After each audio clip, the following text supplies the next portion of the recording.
Retour de l'Iran dans le concert des nations après la levée des sanctions. Samedi, l'Agence internationale de l'énergie atomique a validé l'accord historique signé le 14 juillet 2015. Dans la foulée, Téhéran et Washington ont annoncé un échange de prisonniers, dont le journaliste du Washington Post, Jason Rezaian. La perspective d'un retour de l'Iran sur le marché pétrolier ne fait pas que des heureux. Les bourses des monarchies pétrolières du Golfe ont fortement chuté dimanche.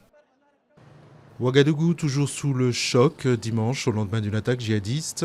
29 personnes, dont au moins 13 étrangers, ont été tuées et une trentaine blessées dans l'attaque du commando, selon un bilan donné par le gouvernement. Parmi les victimes, 6 Canadiens, 2 Français, 2 Suisses, un Américain, ainsi que 5 Burkinabés. Décès du patient qui était en état de mort cérébrale, annonce le CHU de Rennes. Le patient avait participé à un essai clinique portant sur un antalgique. L'état de santé des 5 autres personnes hospitalisées reste stable. Au moins 400 civils kidnappés par l'EI à Deir ez-Zor, dans l'est de la Syrie. Avant cet enlèvement, les combattants du groupe djihadiste ont tué au moins 85 civils et 50 combattants pro-régime, la plupart exécutés selon l'Observatoire syrien des droits de l'homme, qui a aussi fait état de 42 djihadistes tués. Chapeau noir et blanc, jupe en velours noir et fard bleu aux paupières. Elle a régné pendant 62 ans sur les concours de Miss.